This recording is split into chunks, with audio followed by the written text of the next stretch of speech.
Merci beaucoup, Ariane, de me donner l'opportunité donc de parler de ce sujet en fait que j'aime beaucoup et qui me tient à cœur et qui a occupé une belle place dans ma carrière.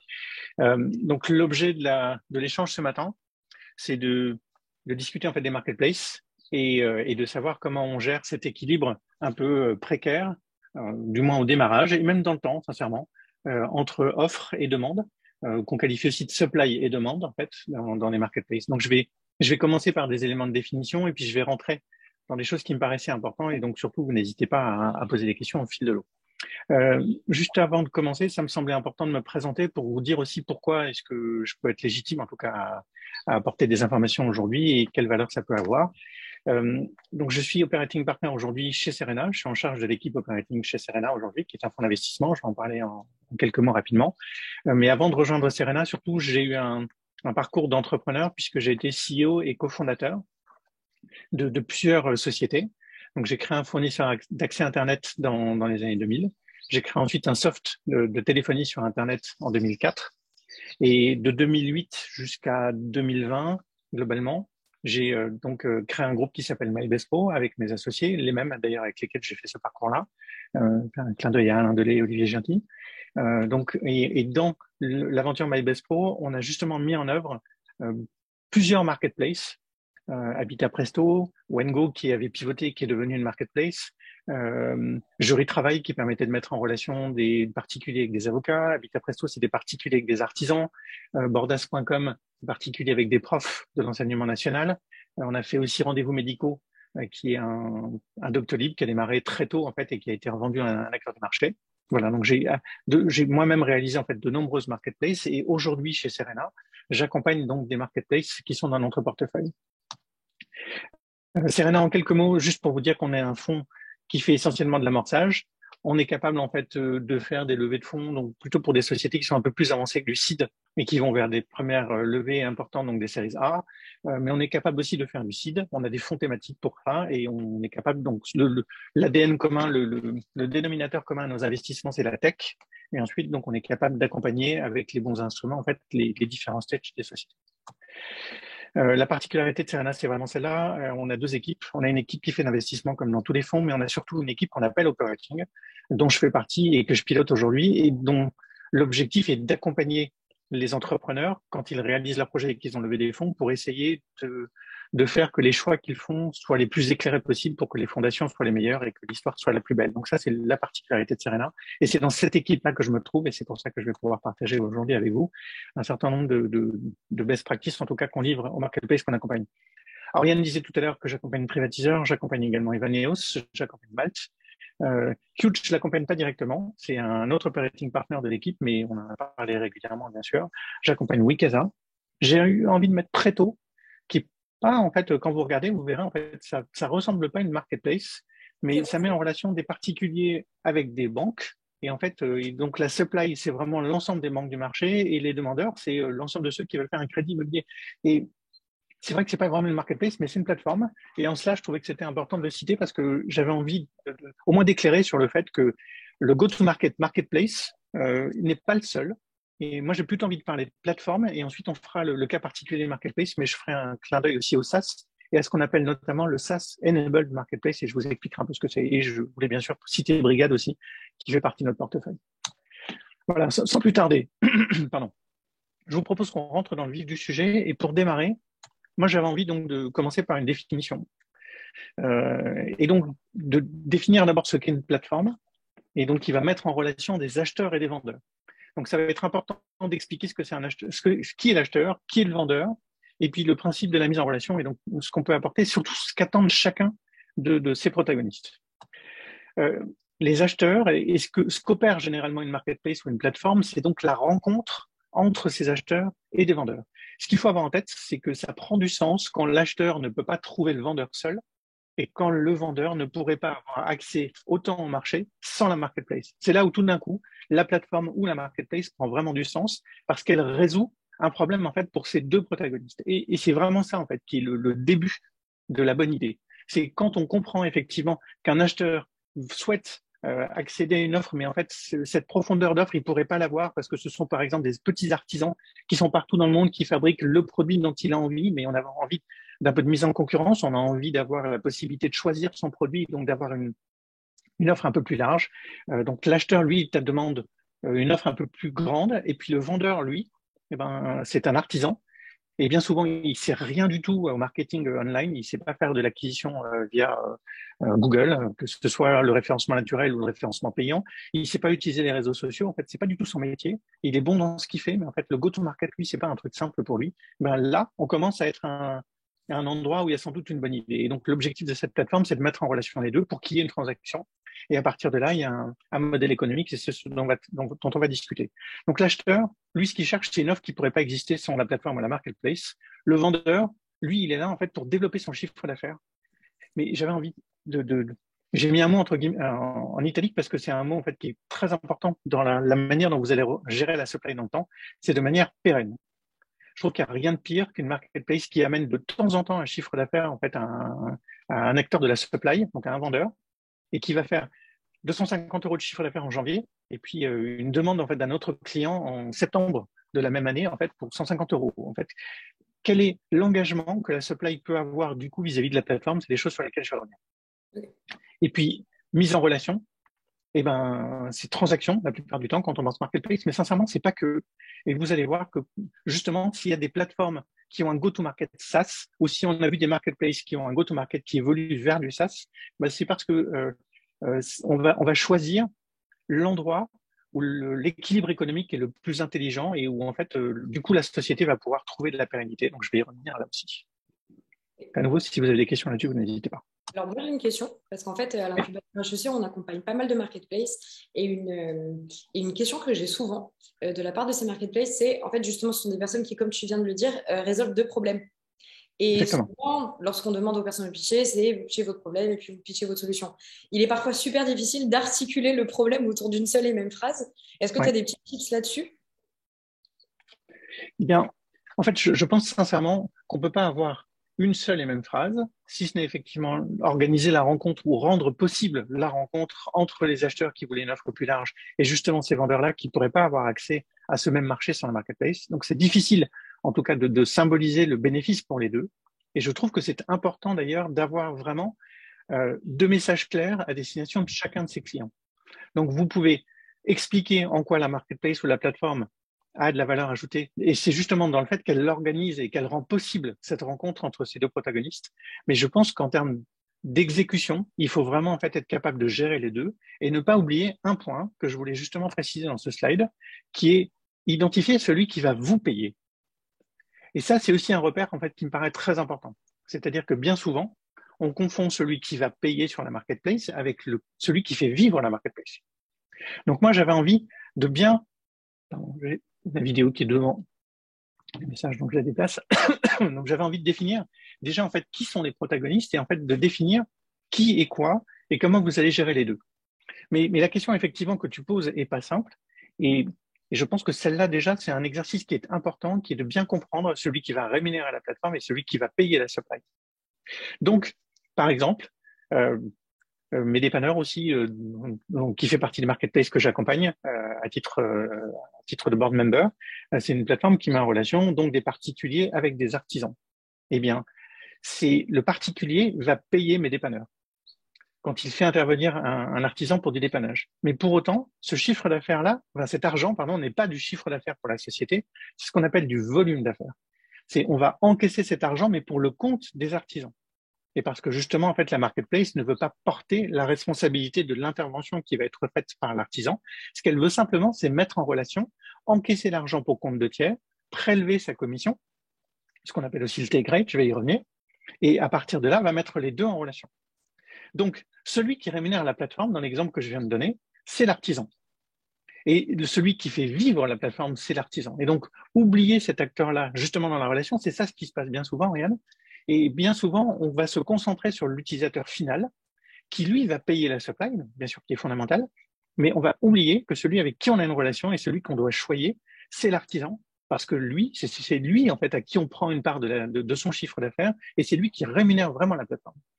Donc, être capable de déterminer qui rémunère la plateforme et qui paye la supply, c'est un premier exercice important qu'il convient de faire pour bien prendre conscience que les deux acteurs sont importants et donc définir l'objectif qu'on va avoir pour les deux. Et dans une marketplace, eh bien, on va avoir une équipe qui va s'occuper de la supply et une équipe qui va s'occuper justement en fait de la demande. Et c'est ça qui est important. Et ces deux équipes doivent bosser en parallèle. Ce ne sont pas les mêmes équipes. L'un a vraiment pour objectif d'animer la communauté des vendeurs, l'autre a pour objectif d'animer la communauté des acheteurs. Ce sont deux clients de nature différente et c'est justement la particularité d'une société en fait qui crée une plateforme ou une marketplace. Elle a deux natures de clients. L'un est utilisateur, sans lui, et on va y revenir, sans lui, bien entendu, en fait, la supply ne reste pas. Parce que ce que souhaite la supply, justement, c'est l'accès à ses clients que eux-mêmes ne pourraient pas les chercher tout seuls. Mais il serait fou d'oublier que la supply, c'est celui qui rémunère la plateforme ou la marketplace. Est-ce que ça répond déjà en partie à la question que tu posais? Oui, complètement. Bah, en fait, moi, du coup, ce que je comprends, c'est qu'en fait, dans l'angle que je vais utiliser pour aborder mon problème, je vais bien mettre en avant le problème de la personne qui va me rémunérer. Et d'ailleurs, en effet, ça fait tout à fait écho à ce que tu dis, parce que justement, un des défauts des pitchs des marketplaces, c'est lorsqu'on se focalise trop sur l'utilisateur final. Et la question qui vient toujours après, c'est qui est votre client? Et cette question, en général, il vaut mieux la répondre dans le pitch que ça soit la première question. Parce que si on a raté ce petit éclairage, ça va être difficile pour les personnes qui nous écoutent de suivre, parce qu'ils vont toujours avoir la question dans le fond de leur tête. Et voilà, super. Exactement. Alors moi, donc, bien définir. Oui. Vas-y, je t'en prie. Non, moi, j'aurais une question pour notre audience, en fait. N'hésitez pas à nous dire dans le chat où est-ce que vous en êtes, en fait, de vos développements dans le marketplace. Donc, quelqu'un a dit, on commence à y penser. Mais là, en fait, David vient de penser du fait de, par exemple, l'organisation en deux équipes. Est-ce que c'est votre cas? Est-ce que vous, c'est comme ça? Enfin, voilà, n'hésitez pas. Et aussi, je vais rapidement du coup te dire un petit peu, donc les personnes se sont un petit peu présentées, je vais dire le type de marketplace qui nous écoute. Donc on a une marketplace locale pour expérience, activités et tours, donc dans le tourisme, en Grèce plus particulièrement. On a une plateforme de réservation d'activités pour seniors infatigables. On a une plateforme de mise en relation pour les cabinets d'avocats et services juridiques visant à simplifier l'externalisation du dossier juridique. Et nous avons Linksider, une marketplace dédiée aux intros commerciales dans les grands comptes. On met en lien les entrepreneurs demand souhaitant rencontrer des prospects décideurs avec des insiders supply qui opèrent des introductions avec leurs connaissances décideurs dans les grands comptes. En fait, c'est vraiment top cool et ça illustre combien ces plateformes justement peuvent vraiment aider à faire se rencontrer donc des gens qui naturellement en tout cas auraient du mal à se rencontrer. Chacun des éléments que vous avez cités, en fait, on imagine bien le service que vous rendez en fait et le bénéfice qu'il peut y avoir pour l'utilisateur final, mais on imagine aussi très très bien le bénéfice pour la supply. La supply va donc pouvoir avoir accès à des clients en fait que lui donc ne saurait pas aller chercher tout seul, ou en tout cas où il risque d'être moins bon en tout cas que la marketplace ou la plateforme, parce que bien souvent ce qu'on va trouver dans la plateforme, c'est un savoir-faire d'acquisition de clients et de génération de trafic digital, qui est une chose en fait que la supply bien souvent en fait n'a pas. Par ailleurs, effectivement, la demande, donc l'utilisateur final, lui, eh ben, il est à la recherche de ce genre de service, mais il imagine même pas qu'il pourrait y avoir différents acteurs qui proposent ce type de service, et du coup, il n'a pas d'ordre de grandeur de prix en tête, il ne sait pas les comparer, et il n'a pas de notion de disponibilité. Et ce que vous allez rendre comme service, c'est ça. C'est-à-dire que bien souvent, l'utilisateur, ce qu'on va lui apporter comme bénéfice, c'est la possibilité de comparer des offres, et donc d'avoir un ordre de grandeur de prix par rapport à sa demande, avoir une notion de disponibilité, et puisque vous allez mettre en œuvre bien souvent sur les marketplaces ou des plateformes, c'est des avis clients, des retours clients qui vont donc éclairer mon choix et qui vont m'aider à trouver la bonne personne. Donc pour l'utilisateur, non seulement on lui donne accès à une offre, mais surtout on éclaire son choix. Pour la supply, on va vraiment lui donner accès à un marché en fait auquel il n'aurait jamais eu accès. Et j'insiste une dernière fois avant de passer au slide suivant sur le fait que n'oubliez vraiment jamais que c'est votre supply qui vous rémunère. Et donc, c'est très important d'avoir en tête la manière dont leur chiffre d'affaires va grandir, parce que ce que vous allez devoir faire, c'est les fidéliser dans le temps et éviter qu'ils aient envie en fait de partir sur d'autres plateformes. Donc, on va y revenir. Alors, on y va, on continue. Voilà, donc je voulais revenir sur justement cette notion de go-to-market. Donc, on a une idée de plateforme donc, qui va mettre en relation acheteurs et vendeurs. À partir de là, eh ben, il y a différentes natures de plateformes. Celles dont on parle et sur lesquelles on va passer un peu de temps aujourd'hui, ce sont vraiment les marketplaces. Les marketplaces fonctionnent traditionnellement avec ce qu'on appelle la commission ou le take rate, qui est donc la part du chiffre d'affaires qu'on apporte à la supply que la plateforme va garder. Donc, j'organise une transaction entre un acheteur et un vendeur. Éventuellement, j'encaisse cet argent moi-même et c'est un service que je rends en fait au vendeur. Donc, ça veut dire que ce qu'on va bien souvent mettre en place dans une marketplace, c'est de l'encaissement pour compte de tiers. Et donc, cet argent-là n'appartient pas à la marketplace. C'est du volume d'affaires, pas du chiffre d'affaires. Et le bénéfice, bien entendu, c'est qu'on va simplifier là encore la vie à l'artisan ou la supply ou la petite agence dans le cas d'Evaneos ou le freelance dans le cas de Malte, etc. Donc, on encaisse cet argent. On va pouvoir prélever une commission dessus, ce qui est la commission, le take rate, et donc verser le solde au vendeur. Tout ça, c'est la mise en œuvre en fait de ce service-là. Donc, ça part du principe qu'effectivement, c'est la marketplace qui commercialise donc ces services et qui va encaisser cet argent pour le compte de tiers. J'insiste sur le fait que ce soit du volume d'affaires parce qu'il y a une notion de responsabilité associée. Si vous encaissez l'argent et que c'est du chiffre d'affaires, alors celui qui est redevable du service vis-à-vis du client et de la demande, c'est la marketplace ou la plateforme. Si vous encaissez ça dans le cadre de conditions générales que vous avez mises en place sur votre site sous forme de volume d'affaires, donc vous encaissez pour compte de tiers, alors celui qui est responsable du contenu de la transaction, en fait, c'est la supply. Et ça, c'est un sujet en fait auquel il faut être particulièrement attentif. Tu parlais tout à l'heure en fait de quelqu'un qui nous écoute là et qui a mis en place, qui met en place une marketplace dans le cadre, dans l'univers juridique. Eh bien, pour vendre du conseil juridique, il faut être avocat. Et donc, une marketplace ne peut pas commercialiser du conseil juridique. En revanche, une marketplace peut encaisser une prestation de conseil juridique pour le compte d'un avocat. Et donc, organiser sa marketplace de cette manière-là, c'est la manière en fait qu'il va falloir organiser pour rendre possible justement la transaction en toute légalité. Ensuite, je voulais intervenir effectivement et pour illustrer aussi ce dont on parle de plus en plus, qui est des plateformes qui ont un modèle de SaaS. Donc, pour illustrer ça, je vais vous parler d'une des plateformes en fait que j'ai contribué à créer, qui s'appelle Habitat Presto et qui met en relation des particuliers avec des artisans. Si vous allez sur Habitat Presto, vous verrez en fait que la démarche de l'utilisateur, ça va être de demander un devis. Et cette demande de devis, en fait, elle va être gratuite. Donc, pour l'utilisateur, l'accès au réseau d'artisans et donc à la supply d'Habitat Presto, cette démarche-là va être gratuite. Celui qui va payer, une nouvelle fois, c'est les artisans. Et c'est donc ma supply qui va me payer, mais qui ne va pas payer sous forme justement d'une commission que je prélève sur le chiffre d'affaires que je lui apporte, mais ça va être un abonnement qu'il va payer à la plateforme pour pouvoir accéder à l'ensemble de ces demandes en fait, qui sont générées par la plateforme. C'est donc un go-to-market différent, et donc c'est toujours le même qui paye. En revanche, la marketplace ou la plateforme ne va pas encaisser l'argent, mais c'est effectivement l'expert lui-même, le vendeur lui-même, qui, quand il va être mis en relation avec l'acheteur, va pouvoir lui faire un devis et donc, s'ils se mettent d'accord, pouvoir encaisser cet argent dans le temps.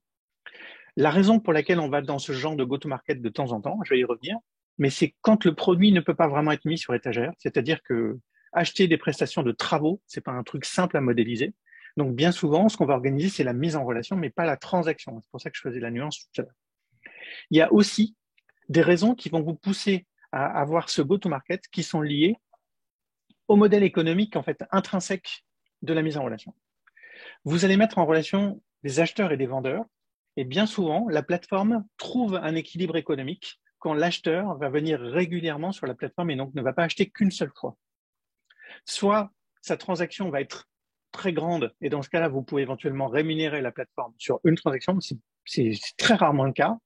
Soit vous avez besoin effectivement de créer un acte répétitif et donc faire que l'acheteur revienne régulièrement sur la plateforme. Et donc, vous allez amortir votre coût d'acquisition sur ce qu'on appelle la lifetime value. Je vais revenir en fait sur ce point-là parce que c'est un point qui est clé. Si vous initiez votre marketplace, vous la démarrez, et que au fil du temps, vous vous rendez compte justement que la lifetime value, donc la lifetime value, c'est la somme des transactions qui vont être réalisées sur votre plateforme par un même acheteur. Eh bien, si le nombre de transactions est trop faible pour justifier en fait un modèle de marketplace, c'est-à-dire celui où on prend une commission, eh bien alors peut-être vous devrez revoir votre manière d'adresser en fait ce marché-là. C'est-à-dire que vous avez identifié un besoin qui existe, il n'y a pas de doute, il y a vraiment un client, il y a vraiment un vendeur et les deux ont vraiment envie de se rencontrer. En revanche, peut-être que le modèle économique que vous avez mis en place en fait n'est pas le bon. Et c'est là en fait où justement vous pouvez osciller entre marketplace et SaaS. Et c'est la raison pour laquelle vous voyez aujourd'hui des marketplaces qui se marient avec des SaaS, vous voyez des SaaS qui évoluent vers des marketplaces, etc. Parce que justement, il y a ce besoin de faire exister un modèle économique. Alors, j'ai quand même une question là-dessus, si tu peux. Alors, la différence entre la marketplace et le SaaS, c'est que marketplace est pay as you go et ça, c'est un abonnement. Lorsqu'on est au début et qu'on n'a pas encore de trafic énorme, quels arguments est-ce qu'on peut donner pour faire payer un abonnement? C'est là où soit on est vraiment, tu vois, on a compris un marché, en fait, on connaît très très bien un marché dans lequel on sait qu'il y a vraiment un point où la supply peine et où il y a vraiment un besoin évident auquel on sait répondre. Et donc là, alors peut-être que le go-to-market, ça, c'est un go-to-market qui peut être assez simple. L'autre manière de fonctionner, ça peut être éventuellement d'abord de démarrer par ce média concret. En fait, la marketplace, c'est plutôt un média parce que je vais chercher du trafic et le mettre en relation et faire évoluer en fait le business model en fait vers un modèle SaaS. La réponse est pas simple a priori et c'est plutôt bien souvent dans le temps en fait on va se rendre compte et je vais y revenir là quand je vais parler justement de la manière dont on initie une marketplace et comment on peut la faire évoluer. C'est peut-être dans le temps où on peut faire évoluer le business model. Mais il faut distinguer vraiment le fait qu'on a identifié un besoin et donc on a résolu vraiment un problème. Il y a vraiment un acheteur, il y a vraiment un vendeur, ils ont vraiment envie de se rencontrer et quand je mets ça en place, il y a une transaction. En revanche, cette transaction en fait peut-être ne suffit pas à rémunérer ma marketplace et donc peut-être que la manière dont économiquement j'adresse le besoin en fait n'est pas pérenne pour ma société et c'est là où il faut le mettre en œuvre. Mais la réponse n'est pas traditionnellement simple. Merci. Je t'en prie. Et puis surtout, on va y revenir, donc n'hésite pas à relancer si c'est pas clair dans la phrase. Alors, comment faire monter la mayonnaise? On démarre, on veut donc faire rencontrer justement ces acheteurs et vendeurs. Et là, on répond précisément en fait au problème que tu posais à l'instant, Oriane, c'est comment je démarre. Donc moi, je me suis mis je vais démarrer avec l'idée que la marketplace, c'est sans doute la bonne manière. Pourquoi c'est la bonne manière? Parce que vous allez voir effectivement que la marketplace est assez peu impliquante pour la supply. C'est-à-dire que la supply s'inscrit, donc les vendeurs s'inscrivent gratuitement sur le marketplace et on va prélever une part du chiffre d'affaires, mais sur le chiffre d'affaires additionnel qu'on leur génère. Donc c'est pas je paye pas d'abord pour voir, je m'inscris gratuitement et quand j'ai du chiffre d'affaires, alors on m'en prend une partie. C'est beaucoup moins impliquant et beaucoup plus facile dès lors pour des vendeurs de pouvoir s'installer sur une marketplace et donc y contribuer. C'est pour ça que je pense effectivement que l'exercice est plus simple à démarrer comme ça. Alors, premier point, c'est vraiment ça. Je veux démarrer le marketplace, j'ai besoin d'une offre. Mais là aussi, le réflexe, c'est de se dire, OK, il faut que j'aille recruter en fait plein en fait de supply partout tout de suite. Il faut donc je vais mettre en place une équipe qui va aller draguer des artisans ou des agences de voyage dans le cas d'Evaneos ou des freelances dans le cas de Malte ou des coiffeurs dans le cas de Cute, etc. Et donc on va aller appeler beaucoup en fait de vendeurs pour leur dire inscris-toi sur ma plateforme, c'est génial. Et puis de toute façon, ça te demande un effort qui est ultra mesuré puisque tu t'inscris gratuitement, tu définis ton profil et puis moi je t'amène du chiffre d'affaires. Et ben là, on peut tomber très vite dans un cas en fait qui est généralement pas bon quand on crée une marketplace. Moi, il y a une phrase que j'aime bien, c'est under promise et over deliver. Là, on est dans l'inverse. Si on va faire une promesse qu'on n'est pas capable de tenir, on va dire à toute cette supply, je vais t'amener du chiffre d'affaires et en fait, je vais être capable de te faire décoller ton chiffre, inscris-toi sur ma plateforme, etc. Ça, c'est une très mauvaise promesse. Et le risque que vous prenez quand vous faites ça, c'est de créer une insatisfaction qui va très vite exister en fait au sein de votre supply et donc de créer du bad buzz autour de votre marketplace. Donc, ma recommandation à moi, c'est au contraire d'aller chercher le strict minimum dont vous avez besoin en fait pour tenir votre promesse client. Et si c'est 24 heures sur 24, 7 jours sur 7 par exemple, bah, il va falloir un minimum de supply. Mais pour qu'il puisse y avoir une rotation. Mais je vous encourage vivement à définir le volume de supply qui est le minimum nécessaire. Et donc, par exemple, quand on a des contraintes géographiques, eh ben, c'est plutôt de commencer en fait sur une ville plutôt que de commencer à avoir une démarche nationale. Parce que l'enjeu, justement, après, ça va être de leur générer du chiffre d'affaires. Et donc, il y a des mots que j'ai mis en gras ici qui me paraissaient importants, en fait, de mettre en avant. Je vous recommande vivement donc de définir le minimum dont vous avez besoin et de surinvestir en service client. C'est-à-dire, il va falloir être présent avec eux pour leur dire, voilà, c'est normal, on démarre, tu vois, donc je vais t'amener du chiffre d'affaires.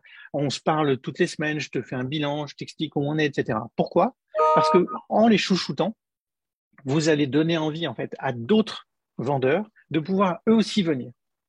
Et parce que justement, ils vont être super contents, en fait, de la manière dont vous les traitez, et que vous avez compris que vous devez les aider à développer le chiffre d'affaires avec vous et que vous avez fait une promesse que vous allez pouvoir tenir, c'est-à-dire je démarre, donc bien entendu au début il va pas y avoir beaucoup de clients, mais je vais t'en avoir de plus en plus et puis sur l'année j'ai un budget marketing de temps que je vais pouvoir investir, donc je vais faire beaucoup de tests AB, mais je vais vraiment t'apporter du chiffre d'affaires dans le temps.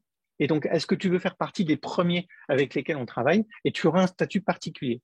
Et ce statut particulier, ça pourrait être par exemple ma commission, elle est de temps pour toi et dans le temps. Et si tu me fais confiance et tu restes impliqué avec moi, et ben en fait, elle pourrait être inférieure. Et là, ce que je veux introduire, c'est un message donc j'ai régulièrement eu à discuter avec toutes les marketplaces avec lesquelles je travaille, c'est que bien souvent on se plante sur le taux de commission et vous auriez tort d'afficher comme tarif public le taux que vous appliquez en fait à vos premiers suppliers, à vos premiers vendeurs. Il vaut mieux avoir une commission qu'on indique sur le site qui est plus élevée, parce que c'est beaucoup plus facile en fait de faire des offres spéciales ou de faire réduire cette commission que de l'augmenter dans le temps. Donc, je vais revenir en fait sur ce que cette commission va permettre de payer en fait pour la société, et donc j'espère vous aider en tout cas à la définir dans le temps. Mais donc, première chose, sans supply, pas d'offre. N'allez pas courir en fait avoir toute la supply possible, vous allez décevoir tout le monde, et donc vous allez en fait mettre vraiment du plomb en fait dans les ailes de votre plateforme. Au contraire, prenez le minimum nécessaire, chouchoutez-les. Et ensuite, là, il faut aller chercher la demande. Et pour commencer à faire développer le chiffre d'affaires, eh bien, moi, ce que je vous recommande, c'est là encore, vous démarrez cette activité d'acquisition client, vous connaissez pas encore les coûts qui sont liés à le CAC, là, ça veut dire coût d'acquisition client. Si vous ne connaissez pas votre CAC, eh bien, c'est pas grave. Et ce que je vous incite vraiment à faire, c'est au début de ne pas être trop regardant sur le prix, parce que vous définissez plutôt un budget marketing en fait avec lequel vous allez jouer en fait les premières semaines, et vous y allez.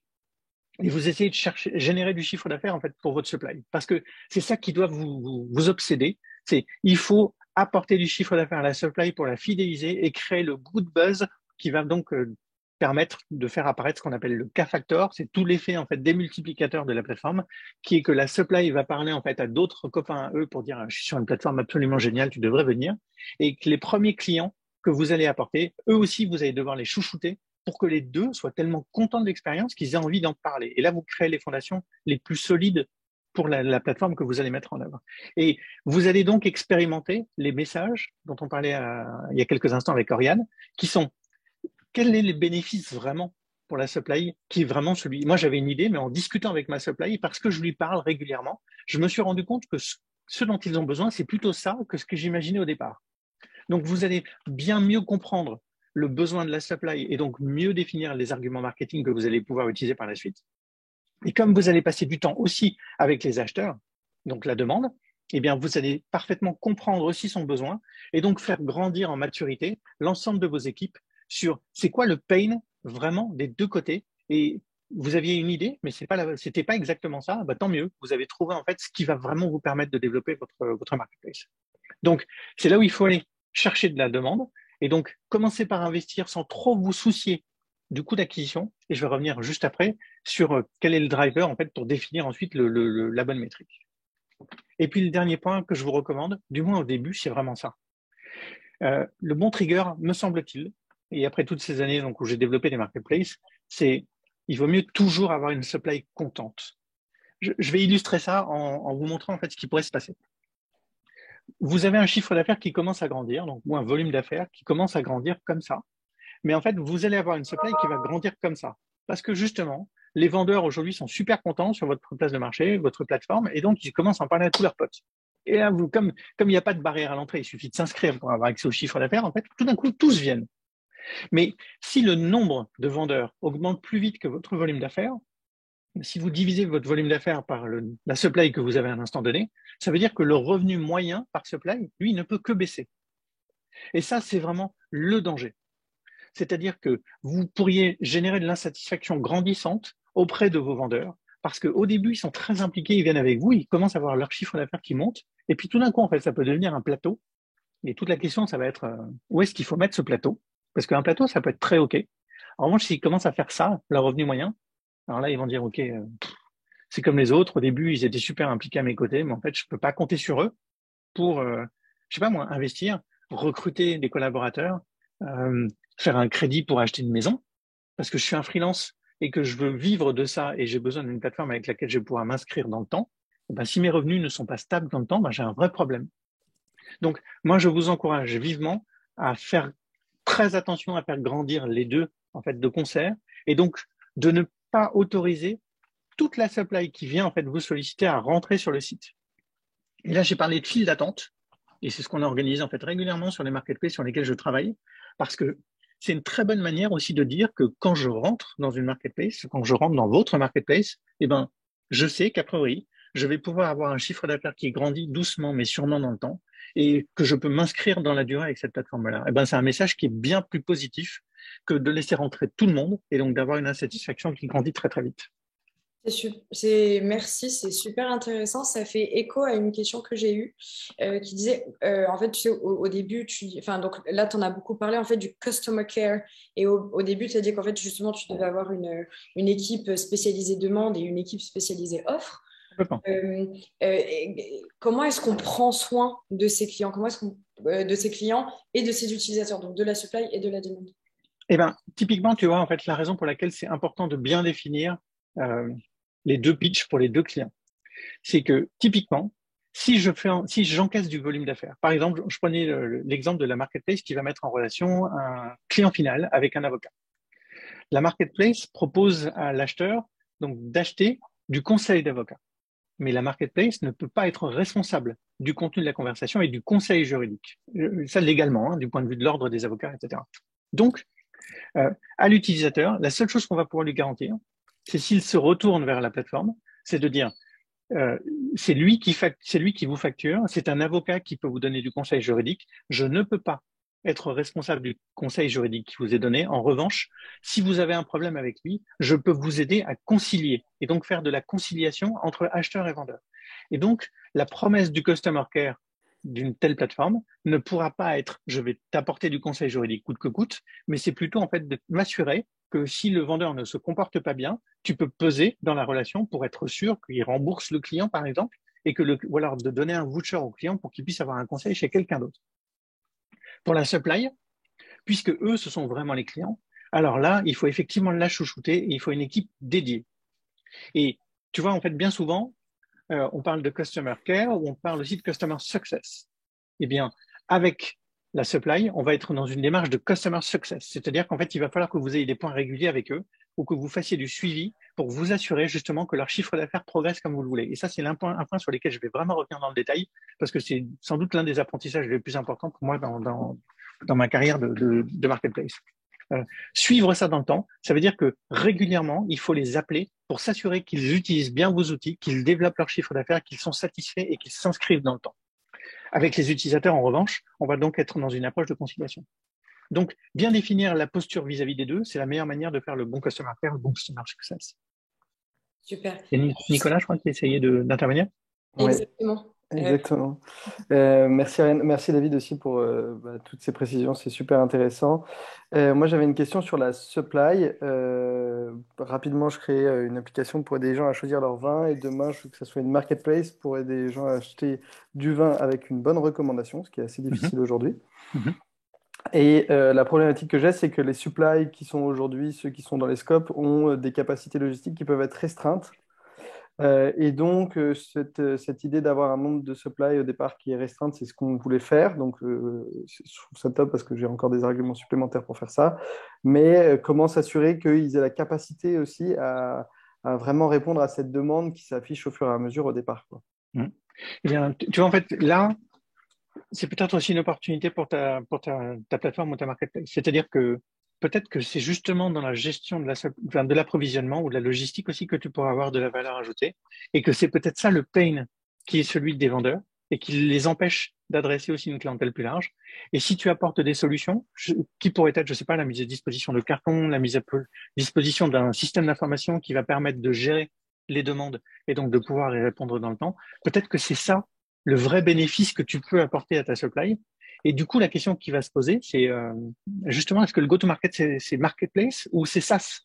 Est-ce que si tu apportes à chacun en fait cette expérience logistique ou ce service de logistique et de gestion des commandes, est-ce que c'est pas ça vraiment le besoin ou la manière qui va libérer complètement leur capacité à développer leur chiffre d'affaires?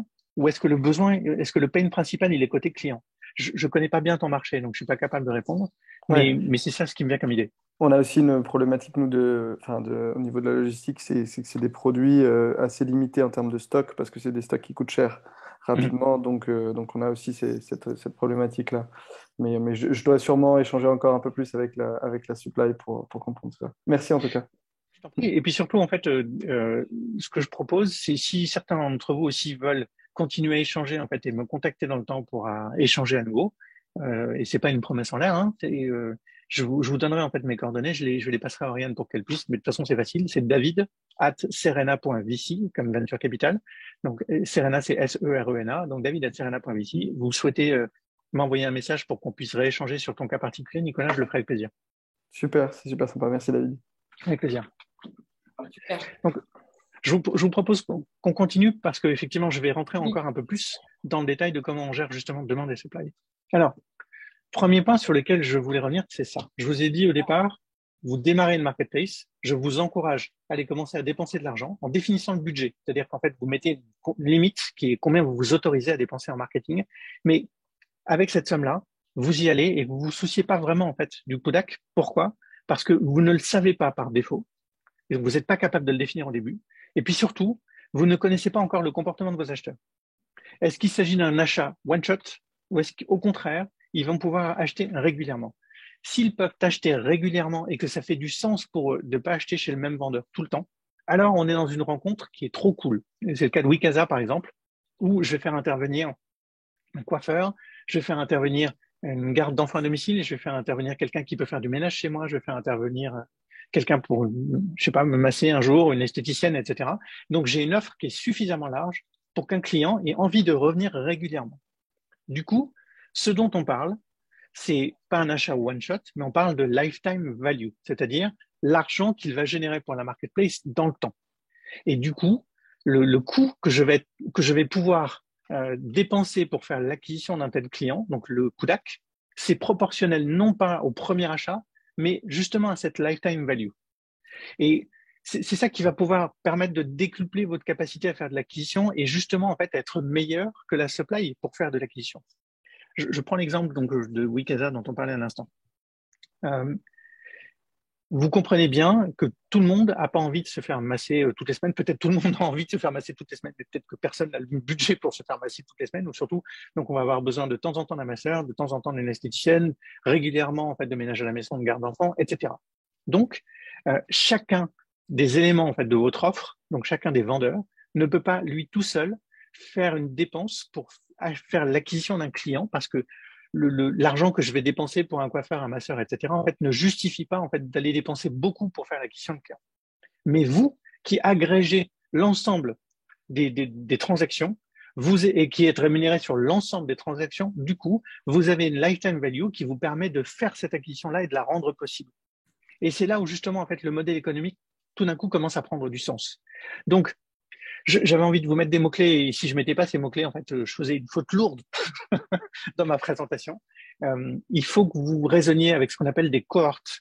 Une cohorte, c'est je prends chacun des clients en fait qui rentrent dans ma marketplace en janvier, en février, en mars, et pour chacune d'entre elles de ces cohortes, je vais regarder en fait le chiffre d'affaires qu'ils vont faire dans le temps. Et donc, c'est très important dans vos stats d'être capable de traquer ceux qui sont rentrés en janvier et de regarder leur comportement dans le temps. Vous allez faire pareil avec ceux qui rentrent en février, ceux qui rentrent en mars, etc. Et vous allez regarder en fait leurs dépenses dans le temps. Vous tracez des moyennes, vous tracez des courbes et vous tracez des moyennes. Et là, vous avez donc le comportement moyen de vos acheteurs sur votre plateforme ou votre marketplace. Et ce comportement moyen-là, tout d'un coup, commence à vous éclairer. Ah la vache, c'est génial. En fait, ma courbe, elle est assez plate. C'est-à-dire qu'en fait, une fois qu'ils sont rentrés chez moi, il y en a un tiers qui achète tous les mois. Ben, là, c'est fantastique parce que vous êtes capable de projeter votre lifetime value. Et là, vous vous dites tout d'un coup, mais en fait, peut-être que de dépenser 150 € pour faire l'acquisition d'un client, en fait, ça fait beaucoup, beaucoup de sens. Certes, la première dépense qu'il va faire chez moi ne va même me rémunérer que de 30 €, par exemple. Donc, je ne suis pas à l'équilibre sur la première transaction. Mais comme un tiers d'entre eux viennent tous les mois, eh bien, au bout de quelques mois, peut-être de 6 mois, vous allez parfaitement équilibrer votre coût d'AC et du coup, vous avez encore de l'argent en fait dans le temps. Donc, c'est ça qui va décupler votre capacité à faire du marketing, c'est de bien comprendre la lifetime value. Donc, analyse de cohorte, lifetime value. N'hésitez pas à vous renseigner aussi, il y a beaucoup, beaucoup de matière sur Internet là-dessus et à nouveau ouvert pour en discuter en fait quand vous le souhaitez. Deuxième chose dont vous avez envie de vous parler, et c'est un slide un peu compliqué, donc je vais essayer de le faire le plus clairement possible. Mais si vous avez des questions, en fait, n'hésitez pas à m'en poser parce que c'est pas simple à comprendre celui-là. Je t'en prie, Oriane. Alors j'ai une question. Est-ce que c'est applicable en B2B, tout ça? Bien sûr, voilà. Mais bien entendu. Alors, c'est applicable dès lors qu'il y a un acheteur et un vendeur, hein, on est bien dans le cadre en fait d'une plateforme. Une plateforme B2C ou une plateforme B2B, une marketplace B2C, une marketplace B2B, en fait, ce dont je parle, ça fonctionne vraiment dans tous ces cas. Malte, typiquement, c'est une marketplace B2B, puisqu'on met en relation des petites entreprises ou des grosses entreprises avec des freelances. Donc, j'ai bien une supply qui est un B et j'ai bien une demande qui est un B. Donc, on est vraiment en fait dans le B2B. Ceux qui veulent acheter, je ne sais pas si j'ai d'autres exemples qui me viennent comme ça. Non, après, Evaneos, c'est pas le cas non plus. J'ai pas d'autres exemples qui me viennent, mais en fait, mon point, oui, il y a Encore Store, par exemple, qui est aussi un très bel exemple de marketplace B2B. C'est bien eux, ils rendent possible que des petits magasins en fait locaux, donc des vendeurs locaux, peuvent avoir accès à une offre absolument géniale auquel ils n'auraient pas accès tout seuls, parce qu'ils ont simplifié cette mise en relation. Et pour revenir sur la question de Nicolas il y a quelques minutes, eux, ce qui résolvent vraiment, c'est la logistique.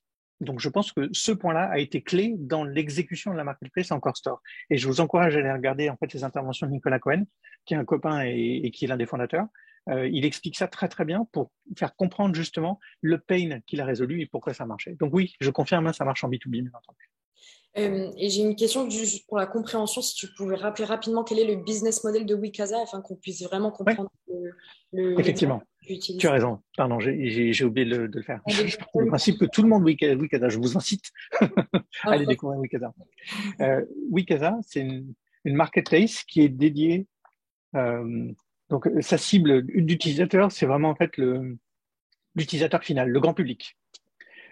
Sa supply, c'est tous ceux qui peuvent intervenir à domicile pour des prestations en fait qui sont la coiffure, le massage, la garde d'enfants, le ménage et d'autres dans le temps à développer. Donc eux, ils vont mettre en relation avec des coachs sportifs. Donc voilà, je n'ai pas d'autres exemples qui me viennent en tête, mais c'est ça en fait le principe de Wikaza. Wikaza, c'est aider un utilisateur grand public à identifier des prestataires de confiance qui vont pouvoir faire intervenir chez eux. Et comme faire intervenir quelqu'un chez soi et faire rentrer quelqu'un chez soi, c'est un truc auquel, bien sûr, on est tous attentifs, avoir un tiers de confiance qui vous garantit que la personne avec qui vous mettez en relation, eh ben, ils ont des informations dessus, ils permettent de choisir, permettent d'avoir des avis clients. C'est là où il y a un pain qui est intéressant. Et comme je l'expliquais tout à l'heure, tous ces intervenants à domicile, eh bien, chacun d'entre eux n'a peut-être pas assez de chiffre d'affaires avec un client, et donc ils ont besoin de plusieurs clients et régulièrement. Donc, cette supply se tourne vers Wikaza pour avoir des clients, et les utilisateurs grand public se tournent vers Wikaza pour rentrer en relation avec des prestataires de confiance qui vont intervenir à domicile. C'est clair? Cool. Eh ben, on continue. Alors, voilà, celui-ci, donc, j'ai passé du temps là pour essayer de le simplifier. J'espère que ça va être assez clair. Le message de ce slide, c'est garantir que vous faites progresser votre supply de manière cohérente avec justement en fait ce qu'on appelle parfois la TV, la transaction volume, ce qu'on appelle parfois le volume d'affaires. En gros, c'est le volume des encaissements que vous allez générer, donc l'ensemble de leur chiffre d'affaires que la plateforme va pouvoir réaliser.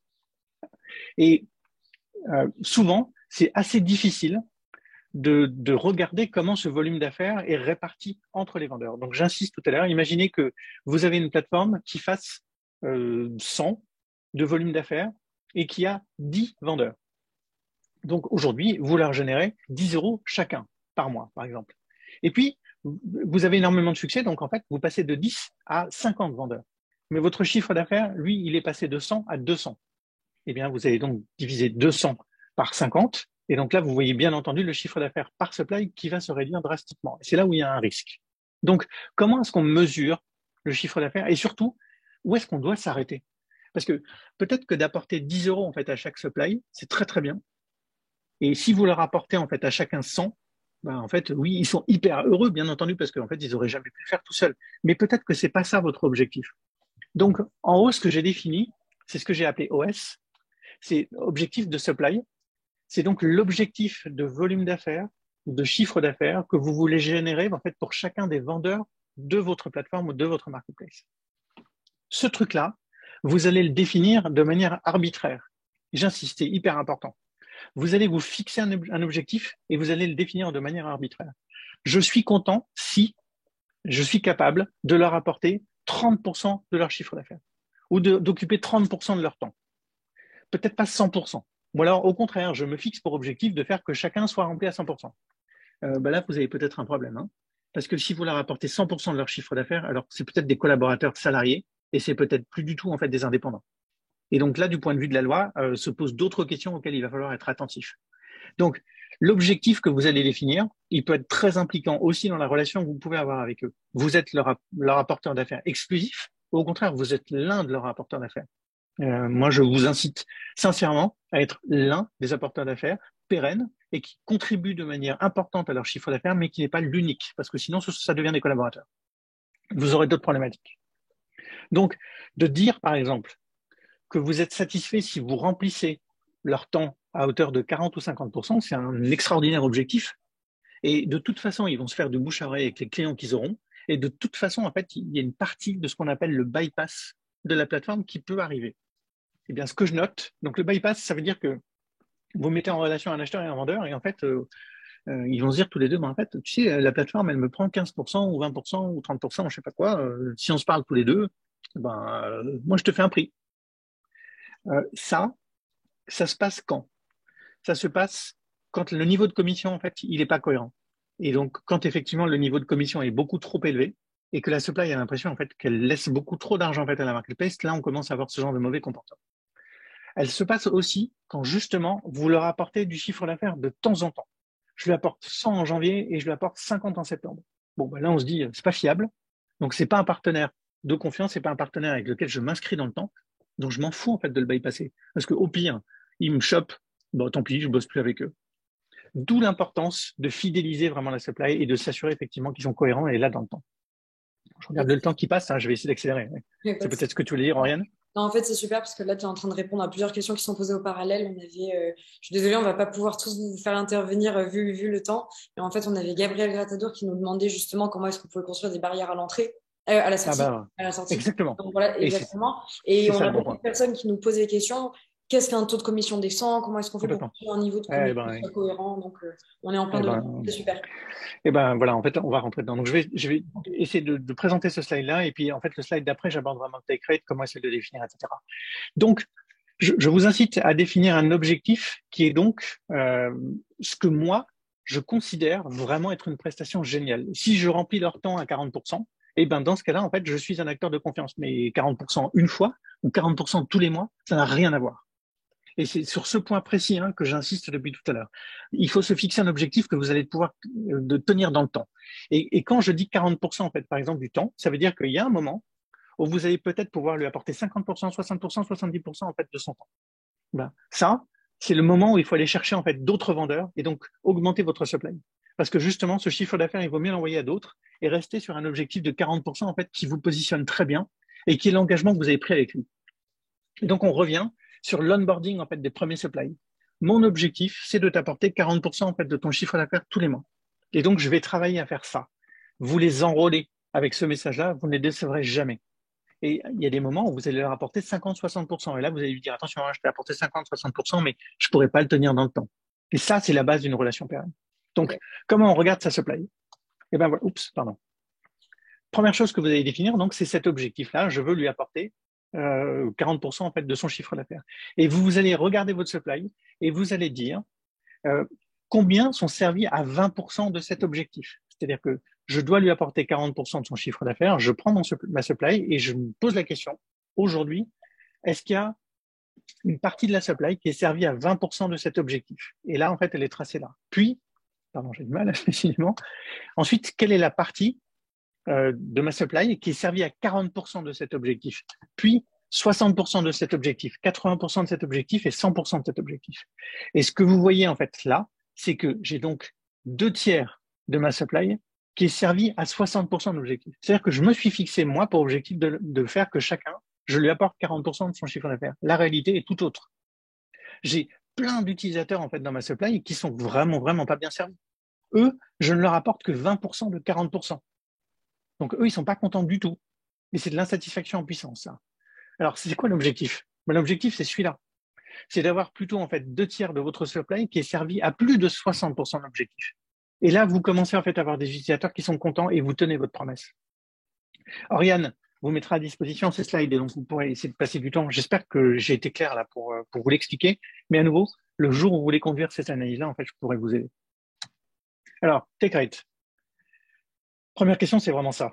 Je vous assure, vous allez vous dire, il y en a d'autres, des marketplaces, il y en a des machins, etc. Alors, le take rate, qu'est-ce qu'il va financer? Il va financer l'acquisition de clients. C'est vous qui allez faire leurs dépenses marketing. Donc, il va financer l'acquisition de clients. Cet argent, vous ne le dépensez pas pour vous, mais pour eux. Ensuite, il va financer aussi le recrutement des vendeurs. Vous allez avoir des équipes qui doivent animer les vendeurs et recruter des vendeurs. On parlait de customer care tout à l'heure, question Lauriane. Vous allez avoir du support client. Les utilisateurs, on peut aussi les gérer.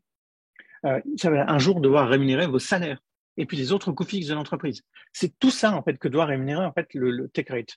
Donc, le bon niveau, malheureusement, quand on démarre le marketplace, je ne sais pas vraiment vous le dire, parce que ça dépend aussi de la lifetime value. Si la lifetime value, c'est vraiment des clients récurrents dans le temps, alors une marketplace peut vivre avec 15% en fait de ce qu'elle encaisse. Si la lifetime value, c'est beaucoup plus one shot et vous lui apportez un client. On parlait de conseil juridique là encore. Quand on met en relation un client avec un avocat, bien souvent, le premier conseil juridique, ça coûte peut-être 150 ou 200 euros. Mais l'accompagnement pour, je sais pas, un divorce, un contentieux, un truc un peu plus compliqué, c'est plusieurs milliers d'euros. Cet argent-là, vous n'allez pas le voir. Donc, ce que vous allez apporter à l'avocat, c'est un client. C'est pas une première transaction. Et vous n'allez pas lui apporter de transactions récurrentes, vous allez lui apporter un client. Donc, peut-être que le niveau de commission peut être beaucoup plus élevé. Et là, on est plutôt sur du 30%, de 40%. Parce que, à nouveau, il faut mettre ça au regard du client et du potentiel de chiffre d'affaires derrière, plutôt que le chiffre d'affaires que vous lui apportez, en fait, à court terme. Donc, pour bien définir votre take rate, il faut essayer de faire des modèles, d'essayer d'estimer en fait ce que pourrait être la valeur dans le temps, ce que vous apportez comme chiffre d'affaires. Est-ce que le chiffre d'affaires que vous apportez en fait à votre supply, c'est vraiment que ça, ou est-ce qu'il y aura du chiffre d'affaires induit? Vous apportez un client, un artisan, je vous assure qu'il va faire beaucoup de chiffre d'affaires après et que vous ne le verrez pas passer celui-là. Donc c'est important de mettre en regard en fait la take rate vis-à-vis de ça. J'espère que je réponds un peu. Et surtout, le meilleur conseil que je puisse vous donner.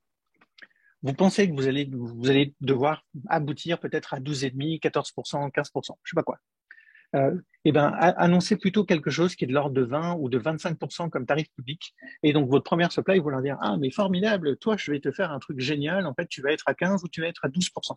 Comme ça, vous n'avez pas le problème avec les premiers, mais vous affichez un truc public qui est beaucoup plus élevé et qui vous permettra d'évoluer dans le temps, en fait, vers un truc qui est beaucoup plus rationnel, en tout cas, qui justifie que votre modèle puisse tourner. Comme vous ne le savez pas au début et que vous allez pouvoir le voir dans le temps, c'est important de prévoir que votre commission puisse évoluer dans le temps. Et donc, la seule manière de faire, c'est de la mettre suffisamment haut pour vous laisser cette marge-là. Et comme vous allez parler à chacun de vos vendeurs, votre supply, vous aurez donc location d'affilée. Votre take rate, j'ai mis peut évoluer avec l'engagement. En fait, il doit évoluer avec l'engagement. Et ça aussi, c'est une vraie reco que je vous fais. Et on parlait de barrière à la sortie tout à l'heure, et c'était vraiment le bon terme. C'est pas le barrière à l'entrée, mais c'est les barrières à la sortie. Je me suis trompée quand je l'ai dit, mais ouais, c'était barrière. Non, mais je pense que tu as raison. Hein, c'est vraiment la barrière à la sortie qui est vraiment clé. Parce que des barrières à l'entrée, pour les autres marketplaces, par exemple, etc., en fait, c'est assez compliqué. Et puis surtout, vous voulez pas avoir un rapport avec eux où ça devient des salariés. Donc, il faut qu'il y ait des barrières à la sortie. Barrière à la sortie, ça peut être l'exemple suivant que j'ai pris là. Vous allez dire, quand vous rentrez sur ma marketplace, mon niveau de commission, il est de 25%. Et au bout de 6 mois, si tu t'engages avec moi, si tu es présent, à chaque fois que je t'envoie des propositions, tu réponds dans le temps qui est donné, si tu as un niveau de satisfaction qui est bon, et si tu t'engages à être exclusif avec moi dans le temps, alors tu passes de 25 à 12%. Et au bout de 6 mois, ta commission, elle sera de 12%. Le gros avantage que vous venez de créer là, c'est si jamais il ne se comporte pas bien, il va sur une autre plateforme et il ne vous le dit pas, il bypass et vous l'avez chopé, et dans ce cas-là, vous pouvez lui dire, écoute, je suis désolé, copain, la commission, elle repasse à 25%, parce qu'en fait, tu n'es pas en fait dans la charte de bon supply que j'avais définie et que je t'avais donné dans les conditions générales au début. Donc, pas de problème, tu peux continuer à bosser avec moi, mais en fait, ta commission, maintenant, c'est 25%. Et donc là, il a perdu 50% de son chiffre d'affaires. Hein. Donc, comment je crée une barrière à la sortie? C'est en expliquant qu'il faut que je m'implique dans le temps, et si je décide d'aller bosser avec d'autres, si je décide de bypasser, etc., je reviens à 25%, mais donc c'est moi qui ai sacrifié en fait 50% de mon chiffre d'affaires. Et comme vous êtes rentré dans une logique où vous faites augmenter le chiffre d'affaires chaque mois dans le temps pour atteindre ce palier-là, et que vous êtes dans cette démarche qui est de leur apporter un chiffre d'affaires pérenne dans le temps, ils ont beaucoup à perdre. Et là, tout d'un coup, ils arrêtent de bypasser, ils parlent de vous vraiment bien, parce que vous avez un chiffre d'affaires pérenne et que les conditions sont claires avec eux, ils ont défini leur positionnement tarifaire au bon endroit, Et donc, tout ça marche très, très bien. Donc, c'est un exercice itératif. Et comme la lifetime value que vous allez apprendre, eh bien, vous allez prendre conscience en fait de quel est le bon équilibre et surtout, peut-être qu'il n'existe pas. Et malheureusement, en fait, c'est un truc que je dois vous dire. Il y a plein de marketplaces que j'ai créés. Moi, je mettais en relation aussi des clients avec des informaticiens. Eh ben, j'ai jamais trouvé de modèle économique qui était fiable, rentable, pardon, ou qui était pérenne dans le temps. Et donc, j'ai dû trouver en fait un autre modèle ou parfois abandonner certains pans des marketplaces que j'avais créés. Donc, c'est là où on peut se dire, ah ben, je me suis trompé de modèle. Finalement, c'est pas marketplace que j'aurais dû faire pour ma plateforme, mais c'est SaaS. Donc, je vais y revenir après. Donc, c'est exercice itératif. Et dernier point, c'est donc, s'il y a une chose à retenir de mon point 2, pardon, je vais me répéter, mais n'oubliez pas de mettre votre niveau de commission affiché publiquement beaucoup plus haut que ce que vous allez pratiquer au début. Et je suis certain que vous me prenez pour un fou quand je dis 25% ou 30%. Je peux vous assurer que j'ai fait passer la commission de certaines marketplaces avec lesquelles je bosse de 15% à 30%, et je vous jure que c'est vrai. Et pourquoi c'est vrai? Parce que justement, on leur apporte des clients sur lesquels ils font plus de chiffre d'affaires après que le seul qu'ils font en fait par la marketplace. Donc si c'est ça qui se passe, ils auront très envie de vous laisser 30% parce qu'ils savent très bien l'enjeu qu'il y a derrière. Donc ne vous plantez pas et prévoyez cette capacité en fait de le faire évoluer dans le temps. Et parce que vous échangez régulièrement avec votre supply, c'est là où justement vous pourrez l'apprendre dans le temps. Ensuite, comment faire progresser son take rate? Eh ben, c'est en créant des espaces promotionnels payants. Vous savez tous que quand on fait une recherche sur Google, il y a les liens sponsorisés d'abord et ensuite les liens gratuits. Quand on va sur Amazon, vous avez vu le choix d'Amazon, vous avez vu les liens sponsorisés, les machins, etc. Et ben, ils font pas ça pour être gentils, hein. Ils font ça pour donner la possibilité aux nouveaux qui rentrent sur la marketplace de pouvoir émerger par rapport aux anciens qui sont déjà là et qui trustent une bonne partie des pages de résultats. Comment vous allez dispatcher votre supply sur des pages? Je vous assure que ça, c'est un travail qui va vous prendre du temps parce que vous allez devoir faire tourner le chiffre d'affaires entre eux. Et donc, il y a un moment où vous les mettez plus en avant. Et comment vous leur apportez des gens qui sont de qualité en privilégiant justement le fait de faire tourner le chiffre d'affaires? Et ben, c'est là où on a des algorithmes de ce qu'on appelle supply rank qui vont permettre justement de les classer dans les pages, de les faire apparaître dans les pages et qui sont des algorithmes qui sont essentiels et sur lesquels il va falloir bosser dans le temps. Là aussi, ce serait n'importe quoi de vous dire que j'ai fait ça du premier coup. La seule réalité, c'est qu'il faut prévoir le fait dans vos systèmes que vous puissiez faire évoluer ces systèmes et ces règles dans le temps parce que là encore, vous n'aurez pas la bonne recette au début et tout ce qui est important, c'est de chérir cette souplesse pour la faire évoluer dans le temps. Et si vous définissez un niveau de take rate avec vos premiers supplies et que vous la faites évoluer dans le temps, ben là aussi, vous allez créer une barrière à la sortie. C'est que vous allez pouvoir les appeler chacun pour leur dire, écoute, tu vois, ma supply, mon take rate, pardon, va passer de 12 à 18% désormais. Et là, il va dire, attends, tu rigoles ou quoi? Ça fait 12 ans que je bosse avec toi, jamais on fait ça, moi je me casse. Il va dire, non, non, justement, je t'appelle pour une bonne nouvelle. Je voulais te dire que toi qui m'as fait confiance depuis le début, en fait, je vais te laisser ta commission à 12%. Mais ce que vous venez de lui dire aussi, c'est si jamais, en fait, il respecte pas l'engagement d'exclusivité ou en fait de qualité de service ou de machin, etc., et qu'il décide d'aller jouer ailleurs, le jour où il revient, la commission qu'il avait à 12%, en fait, maintenant, elle sera 18%. Et donc ça, c'est une très belle barrière à la sortie que vous venez de créer. Donc ça aussi, c'est une bonne manière donc de fidéliser dans le temps la supply. Et c'est faire, hein. Est-ce qu'il y a des questions, Ariane? Je continue? Et il y a plein de questions.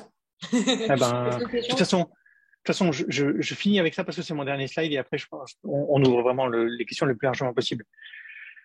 Il y a des marketplaces pour lesquels le take rate n'est pas le modèle économique viable. Parce que justement, ce que vous apportez, c'est un outil qui permet en fait à la supply de gérer sa clientèle, par exemple, de gérer la logistique, par exemple, de faire des devis, par exemple, de prendre des rendez-vous, etc. Et donc peut-être que le bon go-to-market, il est SaaS et pas marketplace.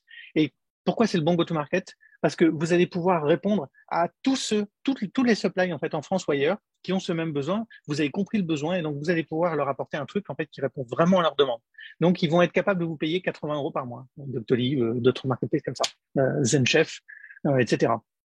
Donc peut-être que parfois le take rate n'est pas le bon go-to-market et qu'il faut passer en fait sur un modèle plutôt SaaS. Et c'était ma conclusion en fait des slides. Je suis ouvert bien sûr à toutes les questions maintenant. Merci David, c'est vraiment super important. Je sais qu'on est au-delà du temps, mais si vous voulez rester pour discuter avec David, donc je sais qu'il y a beaucoup de questions auxquelles on n'a pas encore eu réponse, donc c'est l'occasion. Benoît, j'aimerais bien te faire intervenir pour que tu puisses poser la question sur le business model que tu avais. Donc toi, tu as Donc toi, en fait, alors je sais plus si tu as dit que tu voulais passer de SaaS à la marketplace ou de la marketplace au SaaS. Et donc, si tu veux bien, je voudrais bien t'inviter à poser ta question en live Bonjour pour Benoît. de l'expertise de David. Tu dois être en mute, Benoît. Alors, tu n'es plus en... Ah, tu n'es plus en mute, par contre, on n'arrive pas à t'entendre. Ah. C'est un peu dommage, si tu veux, je peux te laisser l'occasion de te connecter ou de te reconnecter. Et en attendant, je prends une autre question et on te prend juste après. On va faire ça. Alors, tac, tac, tac. Alors, j'arrive. On avait une autre question sur le business model qui venait de Wassila. Wassila, qui demandait en fait, Wassila, si c'était possible de faire je vais te demander de réactiver le son si tu peux activer ton micro, qui demandait si c'était possible en fait de faire une combinaison entre le SaaS et la marketplace. Ah, oui, bien sûr. Bonjour, voici là. Ah, mais personne n'arrive à parler. Ah. Bah, alors, je vais peut-être déjà en fait donner des éléments de réponse à cette question-là. Ouais. Euh, Désolée. et peut-être que le chat, non, et peut-être que le chat, du coup, Benoît, tu pourras peut-être poser ta question par écrit et comme ça, Oriane pourra nous la donner. Ah, ça y est, Voici, j'ai trouvé. C'est bon. voici là, du coup, si tu veux poser ta question. Alors, ben pour répondre, donc, est-ce qu'une combinaison est possible? Oui, tout à fait. La combinaison est possible et je vais vous dire en fait à quoi répond chacun. Si vous avez créé une marketplace et que vous mettez en relation donc des acheteurs et des vendeurs et qu'aujourd'hui vous avez vraiment ça qui commence à apparaître et que vous faites grandir votre trafic et puis qu'il y a du buzz assez positif en fait côté demande et que donc vous avez de plus en plus de trafic. En fait, vous avez créé un média et ce média permet de l'apport d'affaires. Ce que commercialise le SaaS, c'est en fait un outil qui répond à un besoin de productivité. Ce à quoi répond un média, c'est un apport de chiffre d'affaires. Donc, il y a des marketplaces qui évoluent vers un modèle SaaS ou des SaaS qui achètent des marketplaces. Parce qu'en fait, les deux se complètent assez bien. C'est-à-dire que vous allez pouvoir tout d'un coup avoir deux promesses. J'ai un outil qui améliore ta productivité que je te facture 50, 100 euros par mois, je sais pas quoi. Et j'ai un outil qui te permet en fait de te marketer et de t'apporter des clients.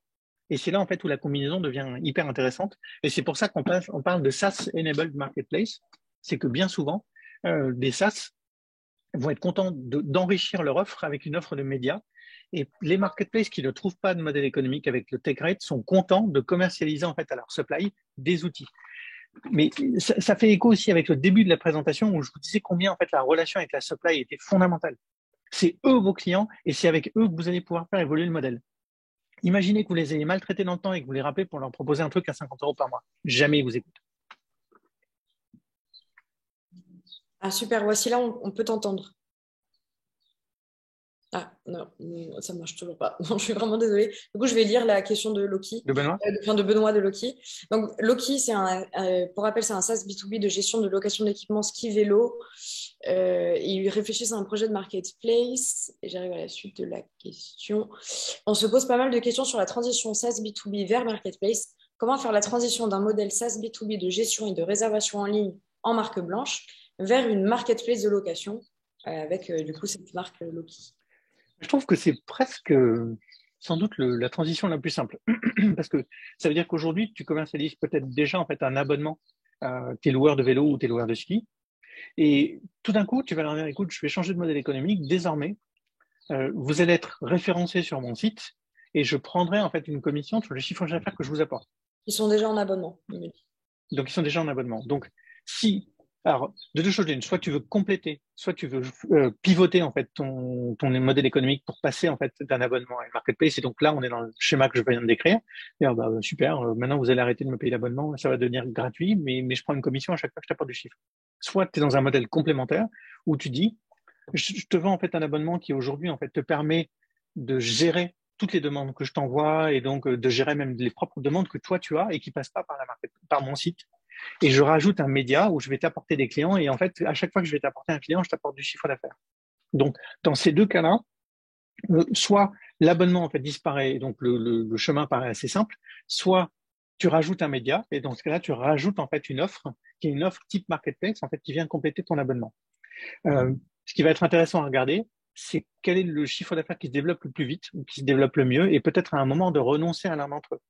Parce que quand tu factures 50 euros par mois, en fait, par exemple, à tes loueurs de vélo ou voiture, ou ski, pardon, eh bien, euh, tu induis une relation qui, effectivement, c'est un client, il veut en avoir pour son argent. Et s'il paye 50 euros pour avoir des clients, en fait, il attend des clients, il attend du chiffre d'affaires. Et cette attente-là, elle n'est pas très saine parce qu'elle crée une contrainte qui, tu dois leur apporter du chiffre d'affaires tout le temps. Pour moi, un SaaS, c'est un outil où je ne m'engage pas à t'apporter du chiffre d'affaires, c'est un outil où je m'apporte à t'aider en fait à améliorer ta productivité. Une marketplace, je m'engage à t'apporter du chiffre d'affaires. Merci beaucoup. Je voudrais inviter Nicolas à parler s'il y arrive. En fait, Nicolas, donc c'est un incubé chez nous. Et en fait, lui, il a eu une marketplace spéciale en fait de revente en fait de composants électroniques où en fait les personnes peuvent être à la fois acheteurs et vendeurs. Génial. Et donc, la question de Nicolas, c'était dans ce cas particulier, qu'est-ce qui se passe? Est-ce qu'en fait, on applique les mêmes règles Ouais, acheteur-vendeur? ouais, Ok. ouais. Pas Pour de- moi, ils ont deux comptes. Ils ont un compte acheteur, ils ont un compte vendeur, et je mélange pas les deux. C'est deux D'accord. espaces D'accord. différents. Ouais. Ok. Vous m'entendez, c'est Attends, bon? Nicolas. Ouais, Oui, nickel. Ouais. ça marche. Ok. Ouais, donc pour toi, c'est un compte acheteur, un compte vendeur. Ouais, Faut vraiment bien séparer les deux. Ok. ouais. Et, C'est deux. avec deux équipes différentes aussi pour les gérer. Donc derrière, au niveau Customer Success, Customer Care, pareil aussi, on sépare tout, quoi. Complètement. Mais honnêtement, en fait, c'est deux cycles de vie et deux rapports différents. Donc, Ouais. ça induit, et plus vous structurez ça, et plus vos boîtes grandiront, et plus c'est vrai. C'est-à-dire que même dans une startup qui devient une scale-up et qui commence à avoir différentes activités, nous, aujourd'hui, notre recommandation, c'est de les organiser sous forme de business unit avec des équipes dédiées. Donc, je vous assure que quand on a deux clients, il est important d'avoir des équipes qui réfléchissent en fait à chacun de ces clients et ces deux équipes différentes. Donc, deux comptes. J'ai un compte client, parce que mon compte client, c'est quels ont été mes achats et est-ce que j'étais contentieux éventuellement avec les vendeurs. Et en Ouais. tant que vendeur, en revanche, c'est quel chiffre d'affaires j'ai généré grâce à la plateforme et comment je peux développer toujours mon chiffre d'affaires avec eux ou comment je peux être impliqué toujours plus dans la marketplace. Ça, c'est deux cycles de vie qui n'ont rien à voir. Ok. J'en profite, j'ai une autre question qui m'est venue à l'esprit, c'est que aujourd'hui, on valorise des stocks de composants qui finalement ils capitalisent pas du tout dessus en fait les personnes qui vendraient sur la plateforme. Donc c'est vraiment un extra.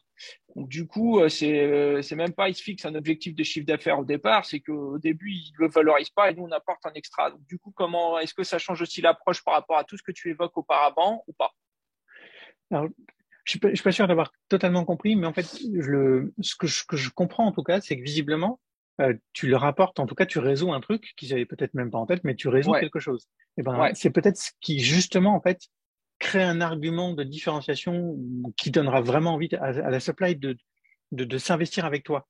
ok, Donc, soit il y a le valoriser, soit tu le valorises plutôt comme un argument de K-factor, c'est-à-dire qu'en fait, ils ont juste envie d'en parler à tous leurs potes pour leur dire, attends, c'est génial ce truc-là, elle m'a permis de valoriser quelque chose que je valorisais même pas moi-même.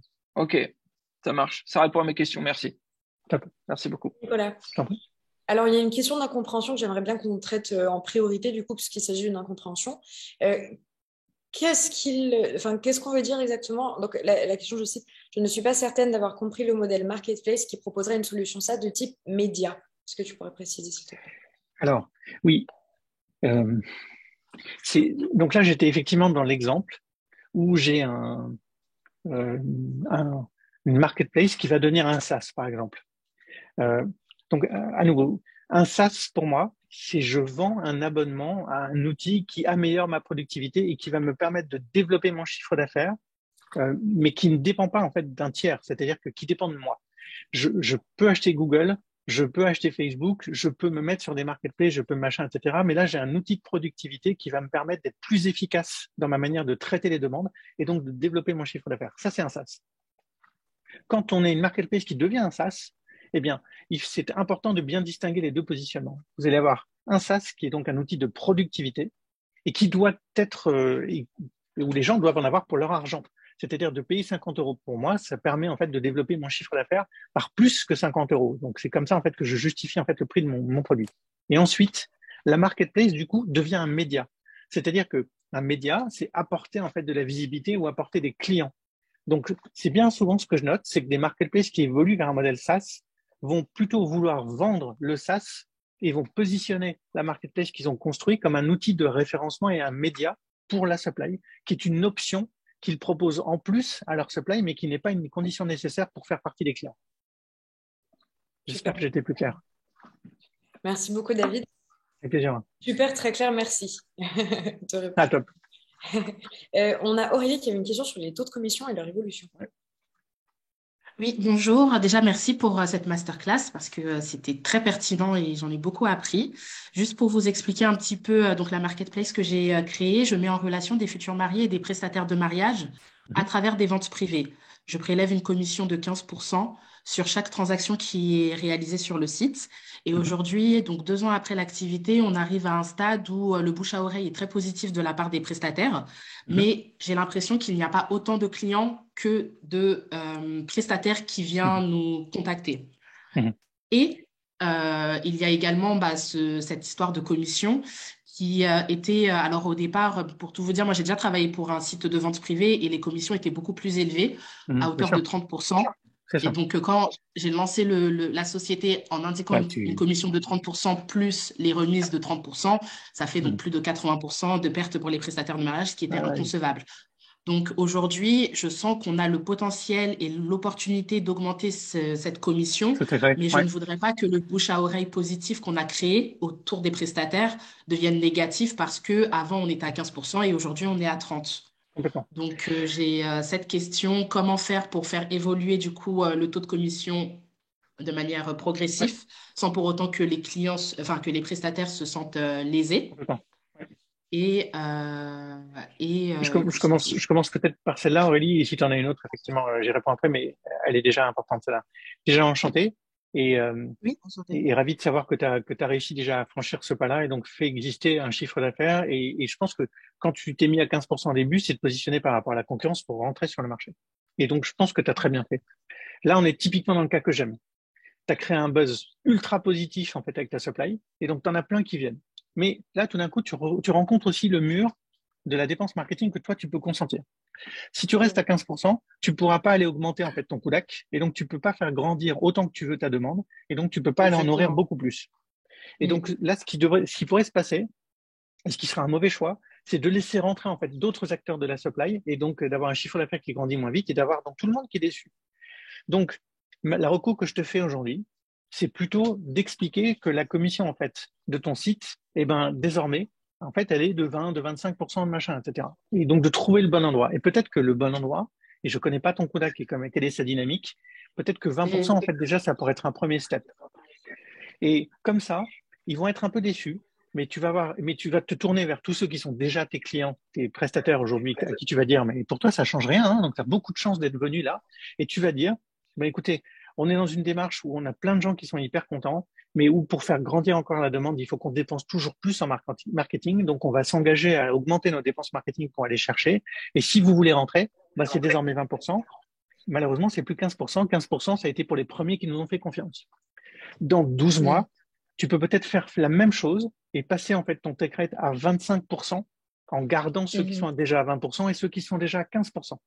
Et donc, de proche en proche, tu vas faire rentrer des nouveaux à un palier plus élevé et en leur disant, tu as raison, je suis désolé, avant c'était 20% et tu recommences en fait le même cycle. Avant c'était 20, maintenant c'est 25, mais j'augmente bien sûr parce que à chaque fois que je prends des gens, je prends l'engagement de leur apporter du chiffre d'affaires. Donc, positionne ton tarif par rapport à cette commission-là, mais tu as bien vu, hein, je ne prends que ceux que je peux servir et tous sont contents. Et je pense que c'est comme ça que tu peux le faire évoluer. Une deuxième méthode, mais qui est un peu plus risquée, c'est donc à manier avec attention, c'est qu'aujourd'hui, tu nourris donc très bien en fait tes premières supplies parce qu'en fait, tu as de retour client dessus, parce qu'ils sont été fidèles depuis le début, etc. Et tu peux créer des espaces promotionnels sur ton site pour les mettre en avant, pour mettre en avant les nouveaux qui rentreraient eux aussi à un niveau de commission à définir. Ce niveau de commission-là et ces espaces que tu vas créer, ils peuvent te permettre d'augmenter en fait ton take rate en disant les espaces promotionnels, je te le vends pas 50 € ou 100 € machin, je te le vends par exemple 5 points de commission pendant le temps où tu l'utilises. Et ça, c'est une manière de faire. Dernière possibilité, c'est que tu dis désormais, effectivement, ma commission c'est toujours 15%. En revanche, j'ai des gens qui se sont impliqués, des gens qui se sont impliqués moins, etc. Et donc maintenant, c'est 25%, mais ça converge vers 15% au bout de 12 mois. Et donc, tu seras à 15% comme les autres. En revanche, je te prends 25% au début et je te fais converger à ça parce que je veux m'assurer que tu vas être impliqué dans le temps avec moi, que tu vas bien répondre à mes clients, gna, gna, gna. Et donc, D'accord. à chaque fois que tu fais rentrer des nouveaux, tu fais rentrer des gens à 25% qui convergent vers 15. Et donc, mécaniquement, en D'accord. fait, tu as de quoi en fait alimenter ton marketing. OK.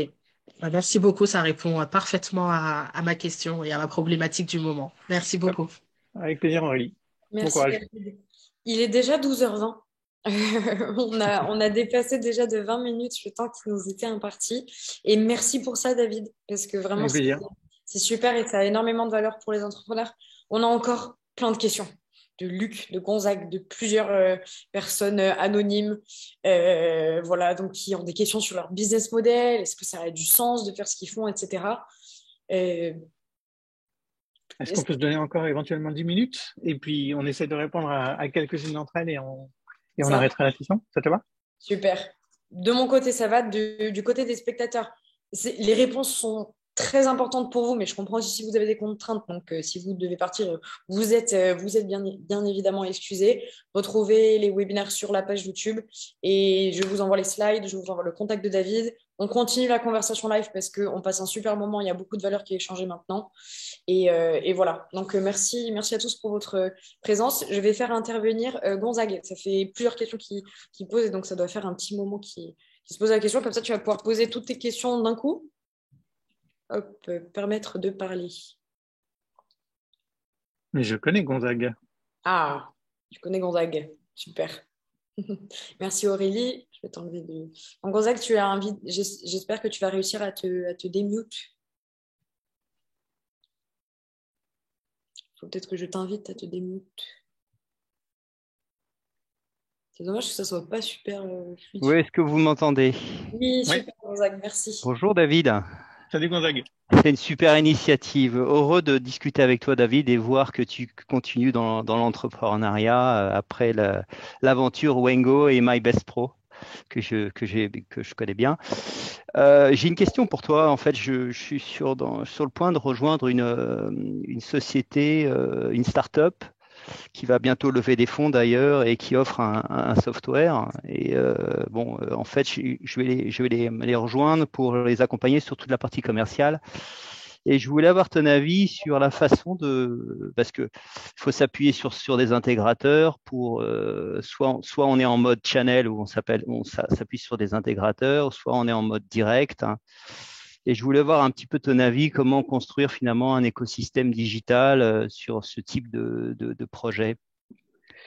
Euh, alors, je connais pas en fait l'objet en fait de la société ou de savoir si c'est une marketplace ou une plateforme. Donc la question est pas évidente à répondre. Si c'est plutôt de la commercialisation donc d'une solution SaaS.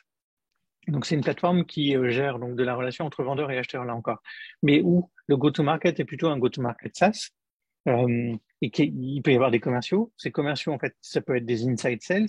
Et auquel cas, en fait, la partie marketing, l'effort marketing, ça va être d'identifier des prospects vraiment chauds. Donc des gens, en fait, dont le besoin est vraiment latent pour que les commerciaux passent du temps, en fait, à faire des ventes au moment opportun et donc éviter que eux-mêmes aient ce travail, en fait, de fond à appeler n'importe quel supply pour essayer de voir, en fait, si le besoin existe. Je ne sais pas si je réponds à la question que tu poses là. Euh, je sais pas si, en fait, je sais pas si j'ai été très clair. En fait, peut-être je suis pas suffisamment précis, David. Peut-être qu'il faut qu'on discute ça en aparté. Eh ben, Il y a encore beaucoup de choses. J'ai encore beaucoup de choses à partager avec eux. Mais l'idée, c'est de fournir je t'explique un peu le projet parce que en plus tu viens du monde de l'IT, donc tu connais bien. L'idée, c'est de pouvoir proposer un software dans la gestion de la puissance de calcul au sein des data centers. Voilà. Donc l'idée, c'est de travailler avec ces derniers, sachant que l'entreprise, comme le data center, peut utiliser ce type de solution en fait. Voilà. écoute, en tout cas, ce que je te propose peut-être, c'est qu'on reprenne contact pour rentrer Oui, un peu dans le détail, parce que je me dis que c'est peut-être un tout petit peu différent comme go-to-market là des plateformes oui, ou des c'est marketplaces très, dont on parle. c'est très B2B. Enfin, voilà, c'est une approche qui est très B2B et finalement, finalement comment on peut appliquer finalement les méthodes que tu utilises finalement principalement en B2C sur du B2B, quoi. Voilà, pour ça. Merci. Je suis désolé, j'ai peut-être pas forcément été très clair, mais voilà. En tout cas, au plaisir de se reparler rapidement, Gonzague. Oui, merci David. Merci beaucoup, Gonzague. De Luc, rien. je vais t'inviter à poser ta question si tu le souhaites.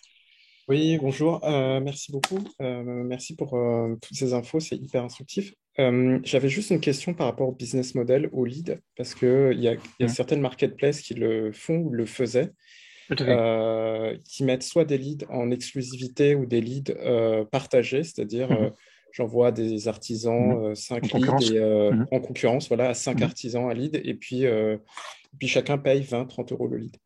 Est-ce que pour toi, ça paraît encore pertinent, ce type de modèle économique?